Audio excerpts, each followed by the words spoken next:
गांव के बाहर एक पुरानी हवेली थी जिसे लोग अभिशप्त हवेली कहते थे। हवेली की दीवारें काई और घास से ढकी थीं और खिड़कियां टूटी फूटी थीं। यह हवेली हमेशा वीरान और सूनी रहती थी और गांव वाले इसके पास जाने से भी डरते थे। कई साल पहले हवेली में राजा वीरेंद्र सिंह का परिवार रहता था। राजा बहुत ही अमीर और शक्तिशाली व्यक्ति थे, लेकिन वे क्रूर और निर्दयी भी थे। उन्होंने अपने राज्य में अत्याचार फैलाया हुआ था। उनके अत्याचार से तंग आकर प्रजा ने एक दिन उनसे विद्रोह कर दिया, लेकिन राजा ने इस विद्रोह को बेरहमी से कुचल दिया। इसी दौरान एक साधु ने राजा को श्राप दिया कि उनके परिवार का विनाश होगा और उनकी आत्माएं हमेशा के लिए इस हवेली में भटकती रहेंगी। श्राप के कुछ दिनों बाद राजा वीरेंद्र सिंह का परिवार एक भयंकर हादसे का शिकार हो गया। एक रात हवेली में भीषण आग लगी, जिसमें राजा, उनकी रानी और तीनों बच्चों की मौत हो गई। गांव वालों का मानना था कि वह आग साधु के श्राप के कारण लगी थी। उसके बाद से हवेली में अजीब घटनाएं होने लगी। रात गृह में लोगों ने हवेली से अजीबोगरीब आवाजें सुनी। कभी बच्चों की हंसी, कभी चीखें और कभी कभी किसी के रोने की आवाज। कुछ लोगों ने दावा किया कि उन्होंने हवेली की खिड़कियों में रानी को देखा है, जो उन्हें बाहर घूरती रहती है। कई लोग जो हवेली के अंदर गए वे कभी लौटकर नहीं आए। समय बीतता गया और हवेली की कहानी गांव में डर का विषय बन गई। लोग वहां से गुजरने से भी कतराते थे। लेकिन समय के साथ एक दिन एक नया परिवार गांव में आ बसा। इस परिवार में एक युवा लड़का रवि था, जो बहुत साहसी और जिज्ञासु था। उसने गांव वालों से हवेली की कहानी सुनी और उसकी जिज्ञासा बढ़ गई। उसने ठान लिया कि वह हवेली के रहस्य का पता लगाएगा। एक रात जब पूरा गांव सो रहा था, रवि अपने दोस्त मनोज के साथ हवेली की ओर निकल पड़ा। हवेली के पास पहुंचते ही उन्हें ठंडी हवा का झोंका महसूस हुआ। हवेली के दरवाजे से खड़खड़ाहट की आवाज आ रही थी। मनोज थोड़ा घबराया, लेकिन रवि ने उसे साहस बंधाया और दोनों ने दरवाजा खोल दिया। जैसे ही दरवाजा खुला, हवेली के अंदर अंधेरा और ठंडी हवा का झोंका मिला। अंदर घुसते ही उन्हें महसूस हुआ कि कोई उनके साथ चल रहा है। हवेली की दीवारों पर मकड़ियों के जाले थे और फर्श पर धूल की मोटी परत। दोनों ने अपने टॉर्च जलाए और आगे बढ़ने लगे। हवेली का वातावरण बेहद डरावना था। वे धीरे धीरे हवेली के अंदर जाते रहे। अचानक उन्हें किसी के कदमों की आवाज सुनाई दी।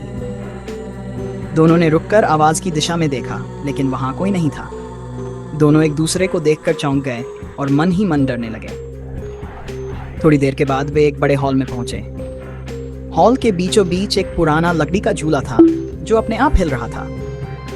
रवि ने सोचा कि शायद हवा से हिल रहा होगा, लेकिन हॉल के अंदर कोई हवा नहीं चल रही थी। दोनों की रूहें कांप उठीं। अचानक उन्हें एक महिला की चीख सुनाई दी। आवाज सुनते ही दोनों डर के मारे कांपने लगे। रवि ने अपने दिल को मजबूत किया और आवाज की दिशा में बढ़ने लगा। मनोज ने उसे रोकने की कोशिश की, लेकिन रवि ने उसकी एक न सुनी। जैसे जैसे वे आगे बढ़ते गए, आवाजें और तेज होती गई। अब उन्हें बच्चों के हंसने और रोने की आवाजें भी सुनाई देने लगी। वे दोनों एक बड़े दरवाजे के सामने पहुंचे, जहां से आवाजें आ रही थीं। रवि ने दरवाजा खोलने की कोशिश की, लेकिन वह बंद था। उन्होंने मिलकर जोर लगाया और दरवाजा खुल गया। दरवाजा खुलते ही उनके सामने एक भयानक दृश्य था। कमरे के बीचों बीच राजा वीरेंद्र सिंह और उनकी रानी की आत्माएं खड़ी थीं। उनकी आंखों से खून बह रहा था और उनके चेहरे विकृत हो चुके थे। रवि और मनोज के शरीर का खून जम गया।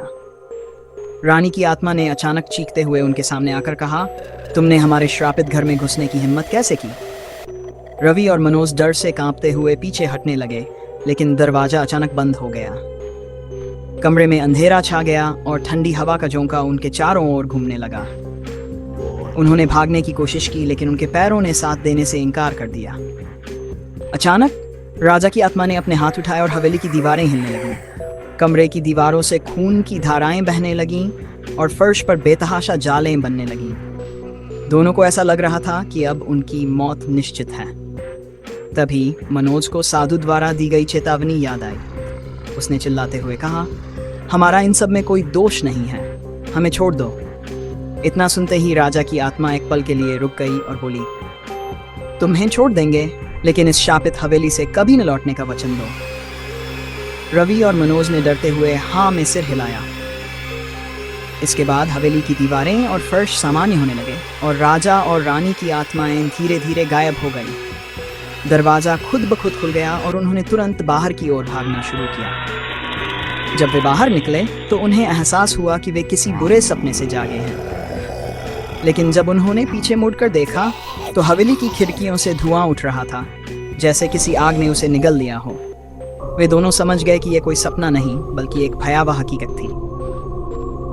रवि और मनोज ने हवेली के पास कभी भी न जाने का संकल्प लिया और गांव के लोगों को भी सचेत कर दिया कि वे हवेली के करीब न जाएं। हवेली अब भी गांव के बाहर उसी हालत में खड़ी है, लेकिन वहां जाने की हिम्मत अब कोई नहीं करता। और हवेली के अंदर की आत्माएं अभी भी अपने शाप से मुक्ति की प्रतीक्षा कर रही हैं।